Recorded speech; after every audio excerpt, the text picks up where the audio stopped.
अशा प्रकारचे दहशत माजवणं, अशा प्रकारे दहशतीचं वातावरण तयार करणं आणि निरपक्ष लोकांना अशा प्रकारचं मारणं, या ठिकाणी आमच्या काही निर्दोष लोक या ठिकाणी त्यांना मारलं,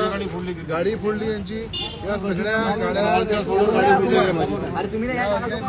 फोडला, लोकांना निर्दोष लोकांना मारलं, दुकानावर हमला केला, दुकानं बंद करण्यासाठी दादागिरी केली आणि गरीब लोकांना असं मारणं, या माजलेल्या सगळ्या जे दंगाखोर लोक आहे यांना खऱ्या अर्थानं ताब्यात घेऊन पोलिसांनी नंगा करून रस्ता मारला पाहिजे। आणि हे चेतावणी देतो मी की पोलीस विभागाने ताबडतोब कारवाई करून यांना ताब्यात घेऊन या ठिकाणी तशी दहशत हे ती रस्त्यावर त्यांना कुठून काढली पाहिजे। म्हणून या ठिकाणी पोलीस कमिशनरला माझी विनंती आहे की आता लगे हात जे खुफियाचे लोक आहे, क्राईमचे लोक आहे, PI ज्या पद्धतीनं कामाला लागले त्यांनी ताबडतोब ताब्यात घ्यावं आणि कडक त्याच्यावर कारवाई करावी। आणि जेवढ्या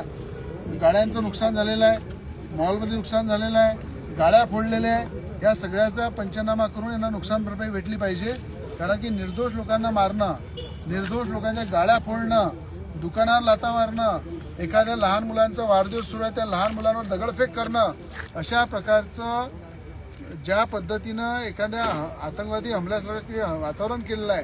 गुंडागर्दी चालू आहे, हे गुंडागर्दी रस्त्यावर आणून पोलिसांनी त्यांना झोडपला पाहिजे, हे पोलिसांना मी या ठिकाणी सांगत आहे। अन्यथा मी स्वतः माझ्या पद्धतीने त्यांच्यावर कारवाई करेन।